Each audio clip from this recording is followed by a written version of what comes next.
Have you ever experienced something so crippling in your life that has made you feel broken? I have.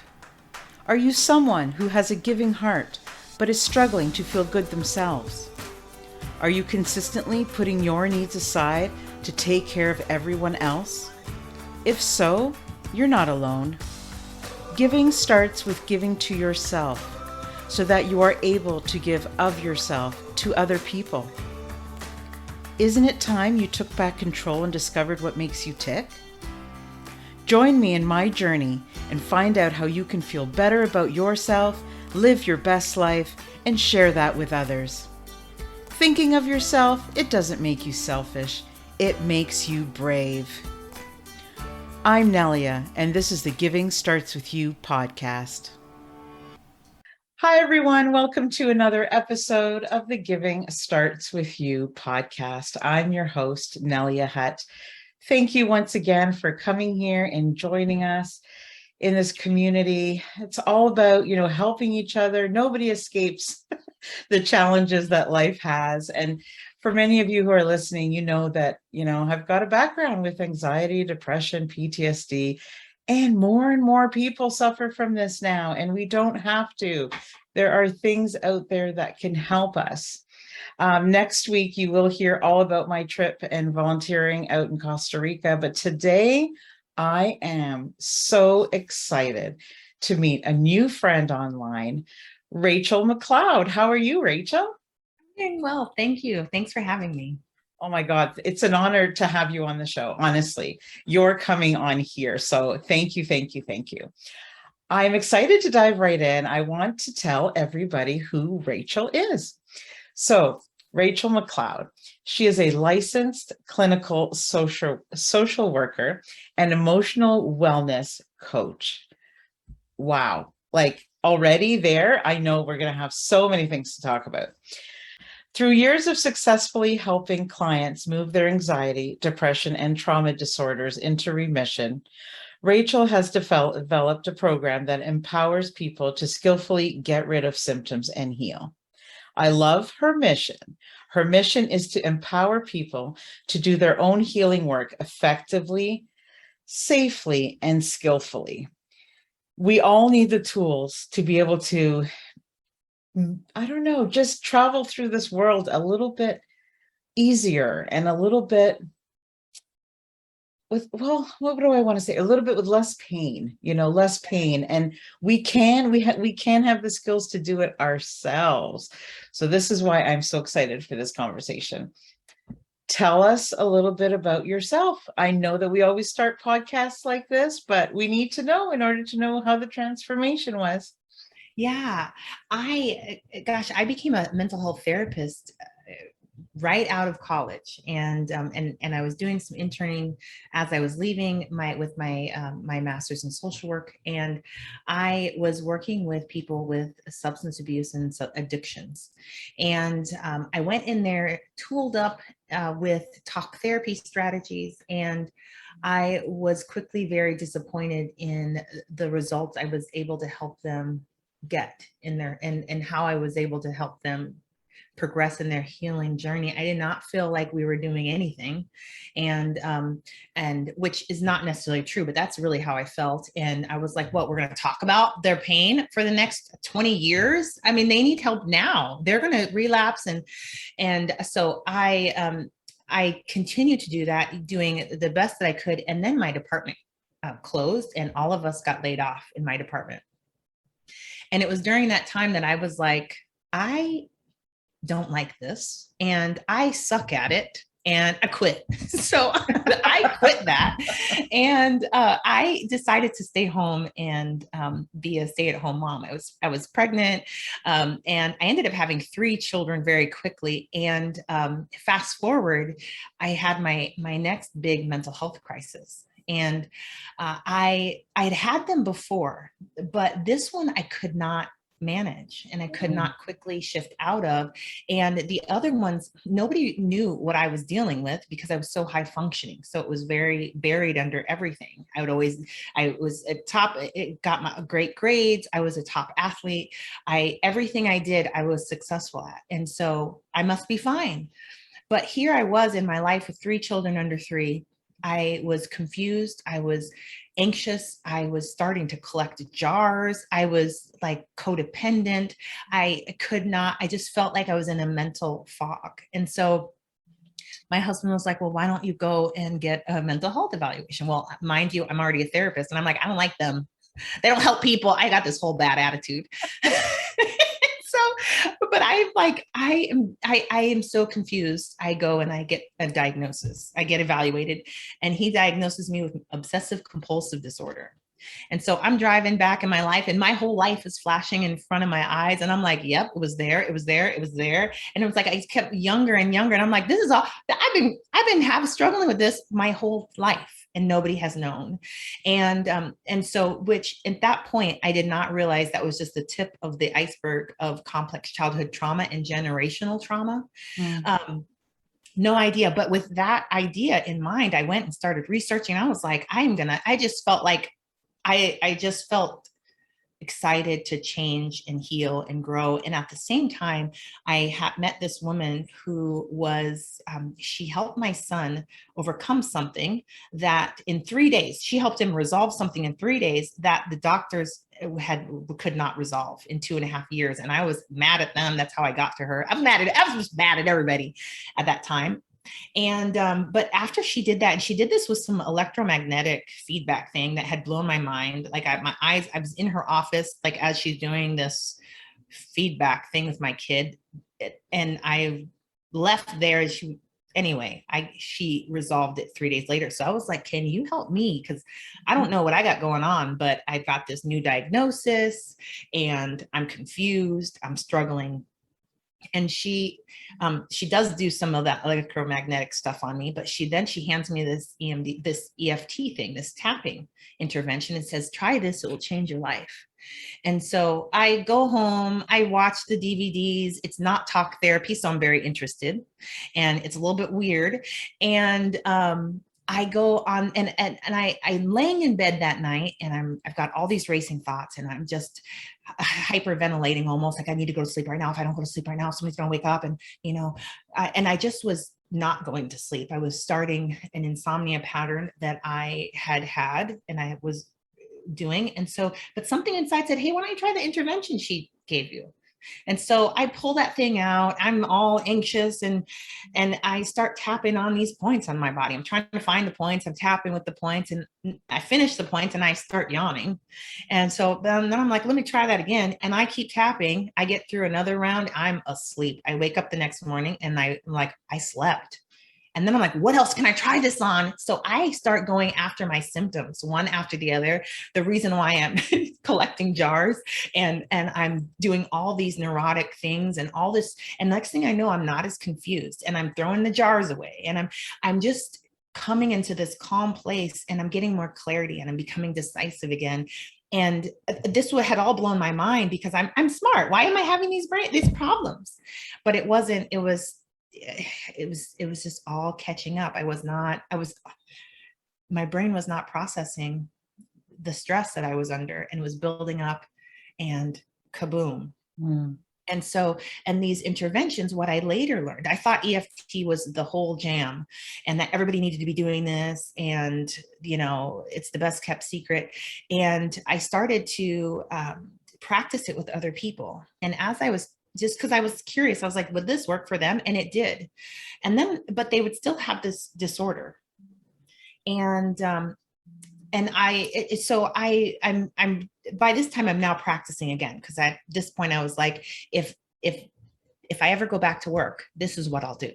This little weird tapping jazz, this is what I'm doing. Like, this is a real thing. That other talk therapy stuff, blah. I now know a ton more. I'm no longer angry with talk therapists. I'm like, I'm celebrating them. I love them. They're very, very helpful. But what I noticed is that it's not these interventions that work. Brains actually heal anxiety, depression, and traumatic stress. And the fact that the reason we have anxiety, depression, and traumatic stress is because the brain is trying to go through its healing process, but it's stuck. And so it's not completing it, and it's looping.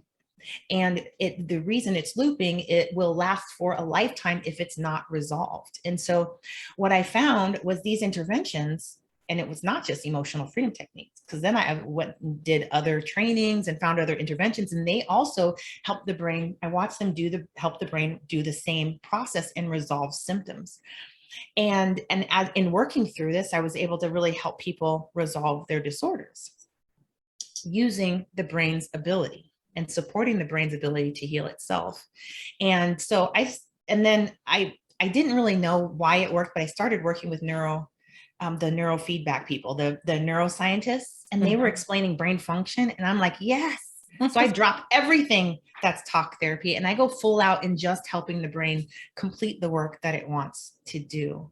And I really am focusing now really on that one place where this brain function gets stuck and where it will loop and loop for a whole lifetime.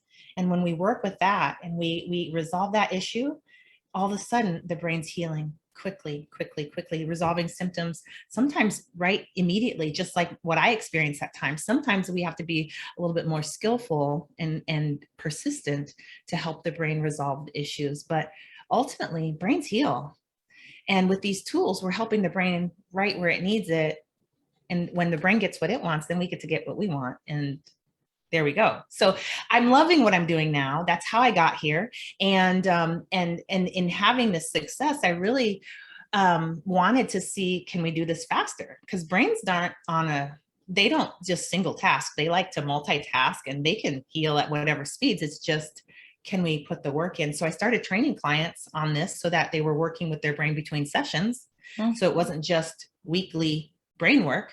And the next thing I knew, they were able to pick up more and more skills. So I was like, well, can I teach you this? And they're like, and they would pick it up and learn it. And then they'd come back and like, oh, I will resolve this memory.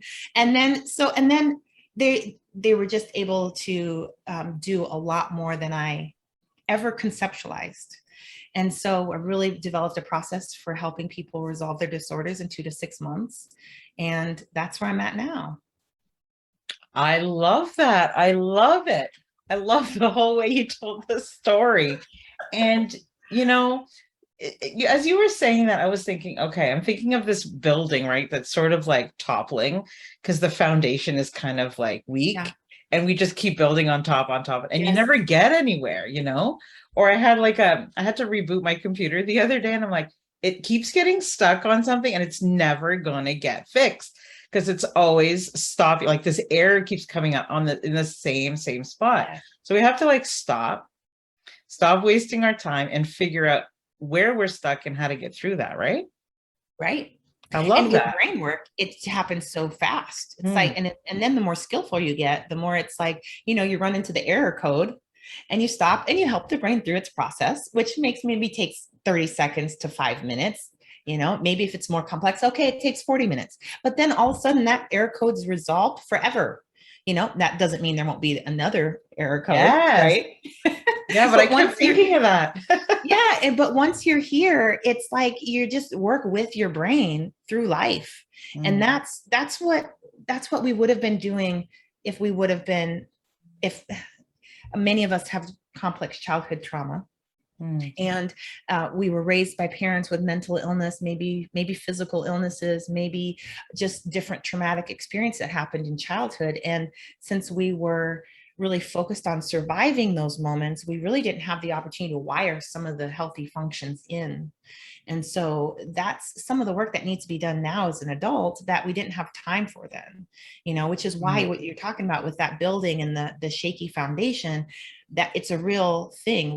When we come up with complex childhood trauma, we really don't have the same foundation, the same wiring, or the same brain function that people raised with healthier family systems. And that nice childhood and brain development and wiring but we can build that in at any time. And that helps us really to get that foundation built nice and solid. And then as we build up, we feel that security instead of like, if we put one more brick on this whole thing's going to fall, you know? And so and I think really both of us know that from experience, right? Like we've Absolutely. Both been there. I say this a lot, but on this show, but I so respect when people go through something in their life and then that's what they make their work. Because I really think it comes from a place of genuine, I know what this feels like and I want to help other people. So thank you also for coming to share your personal story, because I know that's not always, it becomes easier as you tell it, but this way it can give everybody just an idea of who you are, so I think it's fantastic. And we all just want like gratitude with computer and internet now, not gratitude, but like gratification instant. So it's important that people know you got to put in the work, right? And you shouldn't be ashamed if you have anxiety, depression, OCD, any of those things. You just got to learn, there's ways out of it. So I'm super excited to hear about your method and what you have figured out. Yeah. And you know what's fun about this work is that because we're working with the body's electrical system instead of like the thinking system and the reasoning and logic and understanding, we're working with the body's electrical system to complete these processes. So it's like when we get started on working with something, it really is pretty instant and gratifying. Like, and I really am into instant gratification. So the interventions that I choose need to work within 2 to 6 minutes. Like I need to see brain shifting immediately because it's what we're working with is electrical, and brains are fast. They work at the speed of light. You think a thought, your brain says, here's the answer, run with that, and so we really can see shifts quickly. But I think what also needs to be factored in is if your system has not been able to process emotions well because it hasn't gotten the support and the practice to build a nice, beautiful function, you have to do the work of walking your brain through its healing process for a while as you're repairing and reconditioning it and really getting it strong and reskilled at what it can be doing, what it should be doing, what it's trying to do.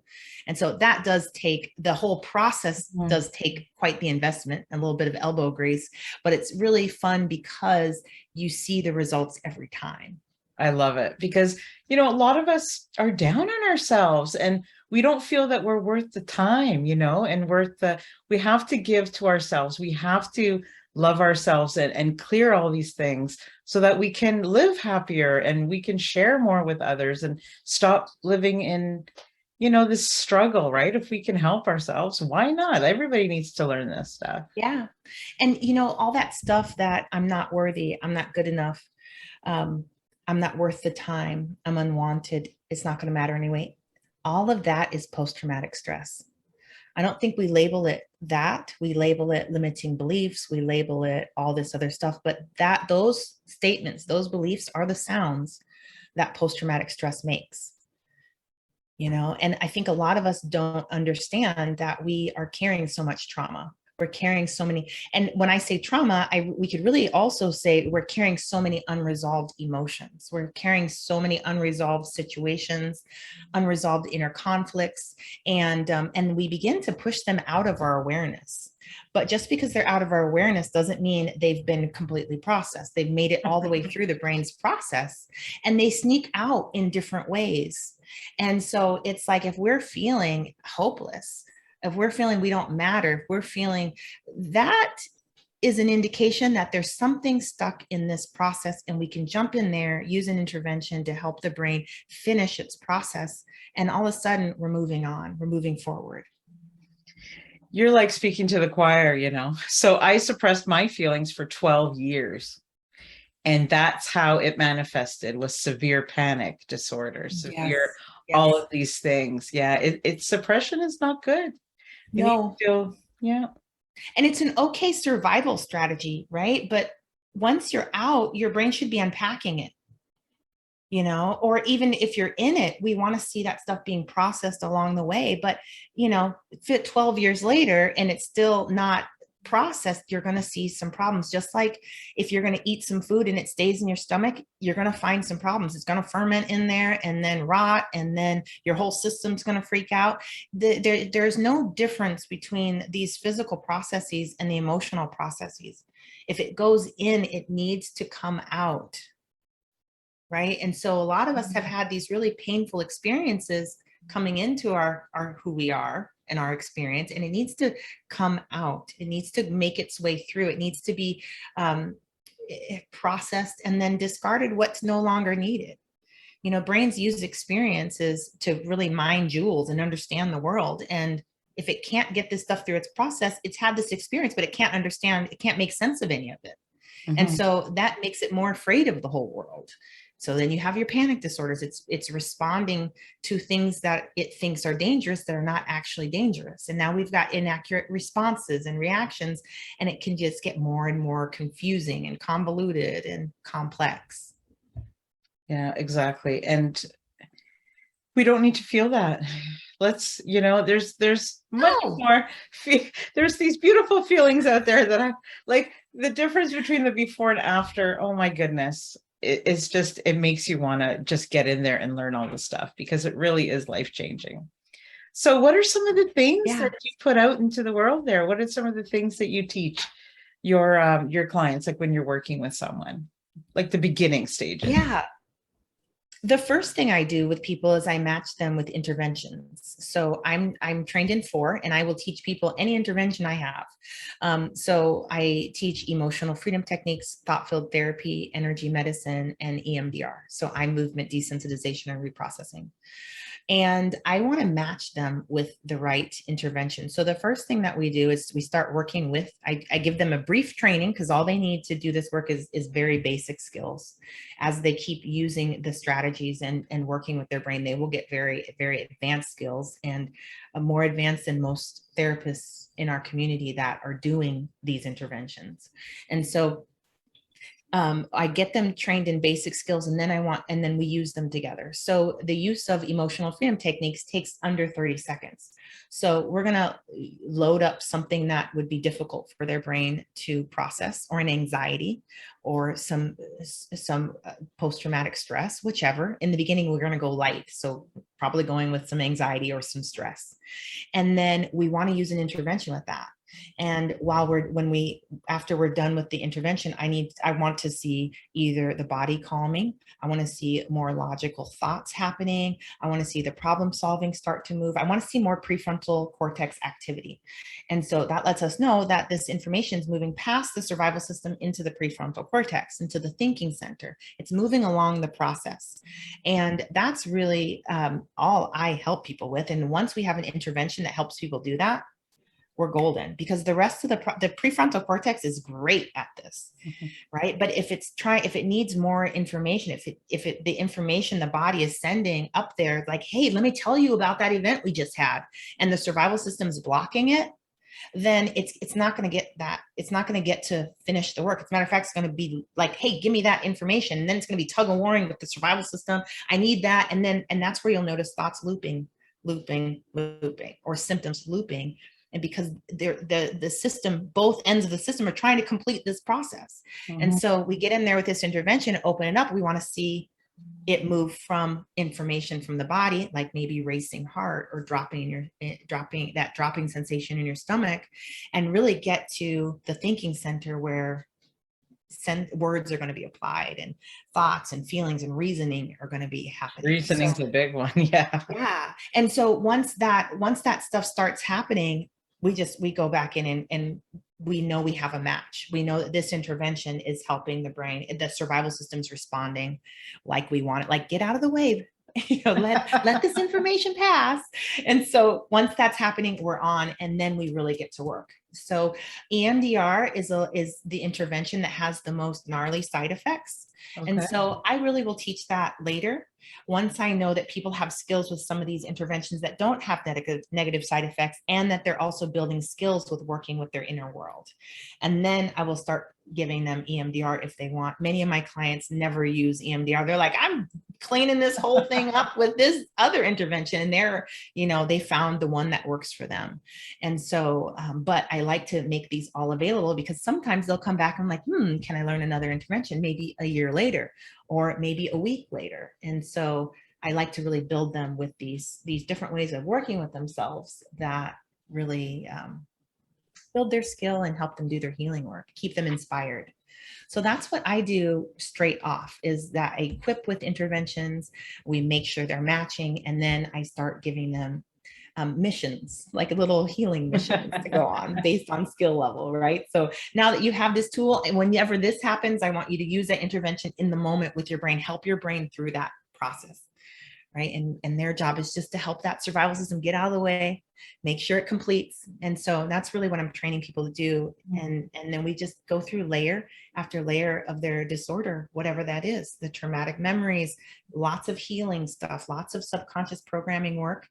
And then after we cleaning all that stuff up, then we want to build. And that's where we go into healthy brain function helps people reach their goals. I need to see your brain doing that. I need to see your brain generating lots of different awesome ideas and getting more and more accurate. And then you feeling like you can do that and not being held back, sabotaged, to overcome with emotion, overwhelm, distress. We need to see all these pathways to your goals and your dreams opening and you walking down them. That's evidence that your brain is able to help you achieve your goals and your dreams, which it's already trying to do. But because of stuff that gets stuck, like post-traumatic stress, it's like, I'd love to help you, but I can't because this thing, I can't get this processed. So I can't help you go in that direction, right? So if we're getting that thing processed, we would then see it moving in that direction. So I help people do the healing work and then the building work. And that's where we get to wire in. I'd like to help you reach that goal, but I really don't have any joy or motivation. So we need to help your system start generating joy and motivation like it should be doing itself. No, that's awesome. And it sounds like you're also giving them, in learning all these tools, it will help prevent the next round. So if you have these tools, you work on the issues at hand, but then if you continue with those when you're not feeling those things, that's the goal too, right? So that you prevent them, you prevent the panic attacks, and you prevent new traumas from forming.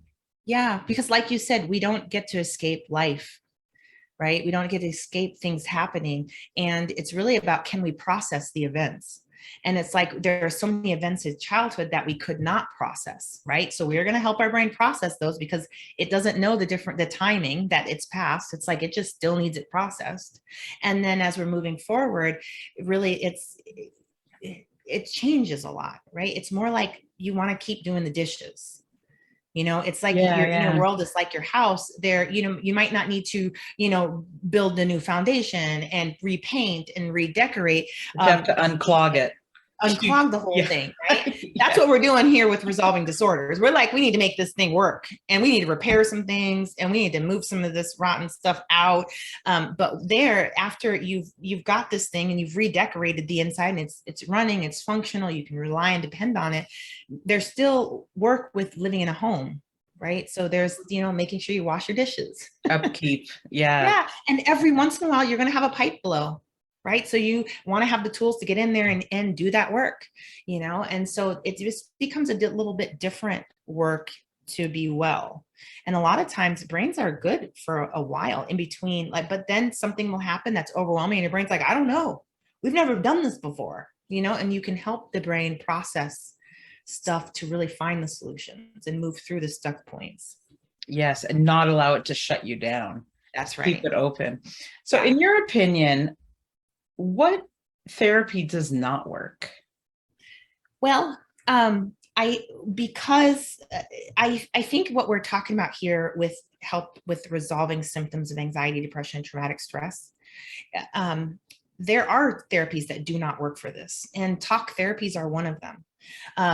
And talk therapy can be, it's wonderful for support. It's wonderful for having a sounding board, but it's really focused on the prefrontal cortex support. It's the native language of that part of the brain. That's not where this problem is located. Now, there are some things like having somebody feed back the words and have empathy does do some brain work that affects the survival system and will open it up.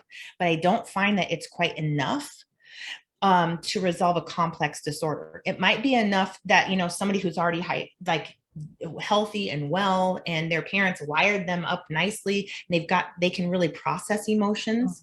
That talk therapy could be enough for them. But where this stuff hasn't even been wired, if you're talking about it, you're actually loading it up to be processed. But if your processor doesn't process, it's just going to make more pain and despair moving through. And that's why a lot of people, they get re-traumatized in talk therapy. And Mm-hmm. And why it doesn't work is because their processor actually isn't processing. They can talk about it all they want. It's not making it, it's not going to complete. It's not going to get through the brain's healing process. It's just going to come up and go down and come up and go down, which it's already doing, which is why we're in so much pain, and we have to distract, and we have to eat, and we have to go do the drugs and have the sex and be reckless. And, we have to keep ourselves away from our own healing process because it doesn't work. And so a lot of times talk therapy can really be counterproductive with resolving symptoms. And so if you can understand, talk therapy is great for learning new strategies and getting support and feeling seen and heard. That stuff, let's do that. But we really need to change how your brain is processing the information moving through your system and the old wounds. And also when we get all this traumatic stress through, we first start with the pain because that's what will shut down the healing process. When the brain can resolve that pain, it shifts and it's turned and converted into some other form that it no longer registers as pain in the body. It becomes energy and fuel and the building blocks for our next levels of wellness and growth. So it's like, if you see this pain that's running through us, like if we can get that through this process, it stops being pain as we know it. And so it's like, it's so valuable to do this work because it's like get out of pain now stuff, and so these are so many opportunities. If we just simply think, let's stop the pain, like that's huge. But it's just like working with a dentist. If you numb first, you can do any work that you need to, and with these, if we can desensitize the pain in our traumatic memories, all of a sudden, like I'm sure there's this little healing team in the front of your brain that jumps up and jumps down into the trauma and can finally do its work. And everybody's like, this is great. We finally understand this. And we're going to get rid of this. And we're going to get rid of that. And we're going to keep this little gem we found out about ourselves. Like we love connection and support. We're going to tuck that over here. Right. And so it's really, it's all these symptoms we have are really such great opportunities. And they're not something we want to keep buried and unprocessed because there's just, our gems are in there. And if you do keep it buried, not only do you have the same problems that you had before, but now you've just prolonged them. Yeah. And prolonged the suffering. It's like, it's emotional poverty, right?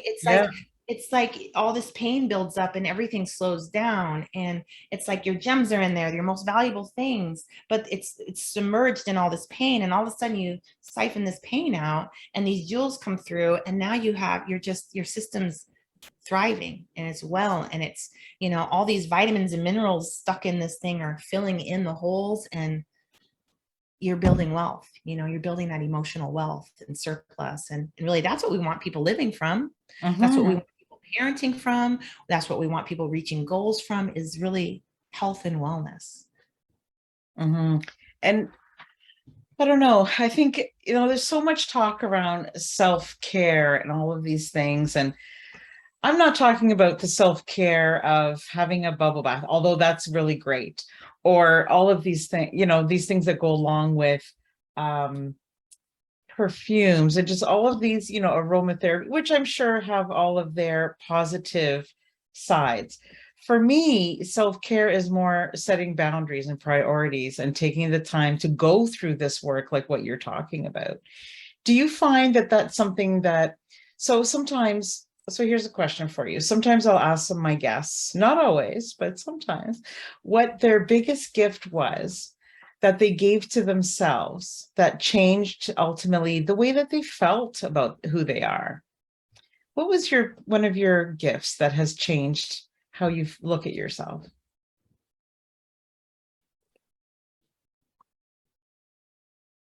I think just processing all this stuff. I had so many, one of the things with my complex childhood trauma was, and my family, my generational legacy is alexithymia, the inability to put thoughts and feelings into words. The thoughts and feelings are like stuff from the body, right? And they have to get to the front of the brain where words are attached and where meaning is given and where understanding happens.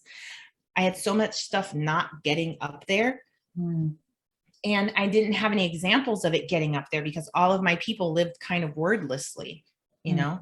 It's just, this was life. This is how humans are. And as I went off to college, I really wanted to communicate more and connect more. And I had these blocks where I could not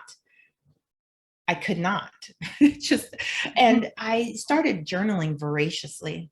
And I didn't know what I was doing then, but I was really starting to put thoughts and feelings into words. And now I help people do this a lot faster because if I would have had an intervention, I could have processed so much more using this strategy. But I just manually would put thoughts and feelings to words. And I remember writing stuff down, and I was just like, I just feel so, and I had no word for it. And I just started writing AHHHH exclamation point, like, ah, that's what I was hearing inside. And after a while, my brain said, oh, you're frustrated. And I was like, I'm frustrated. Yes. Right. And then the next thing I knew, I went out and I used that word with somebody and I told them I was frustrated, and they were like, yeah. And then we're connecting. And then later I started seeing frustration on other people's face. And I was like, oh, you're frustrated. It was the first times that I ever was able to read facial expressions and emotions on other people. And this was really huge for me. I look back and I'm like, holy cow, how traumatized were we? But what I got from there was that was the beginning of me building real empathy for other people. Brains make empathy. That's amazing. I love right? that. And so like the empathy is the greatest product I've got from this whole thing. Empathy for myself and empathy for others. The more empathetic I am to myself, the more understanding I have for the rest of the world. Right? The more stones I put down, the more I have no stones to throw, the more I have more connection. And that process has never stopped. Right? So it's like, if I find a place where I'm like, I have no words for this, but I do have a lot of feelings, I just take a moment and process those feelings. And all of a sudden they become words, and then they become connection, and then they become understanding, insight, empathy, and connection. I love that. Yeah. And that was, you talked about your goal is to end loneliness. And that really, for me, has been huge. And even those big feelings of loneliness that I had growing up, not being able to communicate with other people, those have become just massive, wonderful healing points for me. And just when it's stuck in an emotion mode, you don't get to access the wealth of it. And all of a sudden it gets processed, and it's just like light bulbs and greater function in all these different places. So this is the best gift I've given myself. I love that. Thank you so much for sharing that with us. Honestly, I love it because it made so much, like, as you were talking about the frustration, I'm like, it's true. Like, I don't know. It just like, I could connect with that story. I loved it so much.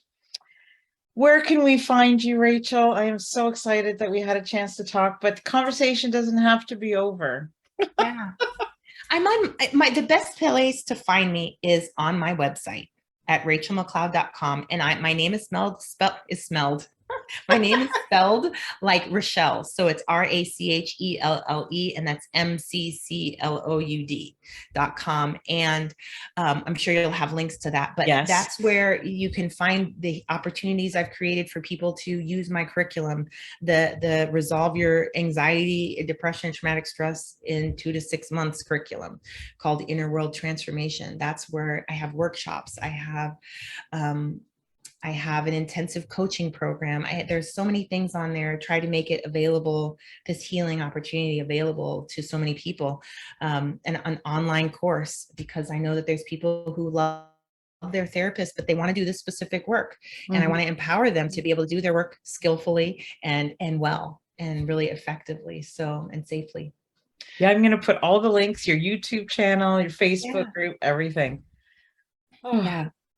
I learned so much from you today, and I'm so grateful that you came and shared your wisdom with us. Is there anything that we didn't talk about that you wanted to end with today?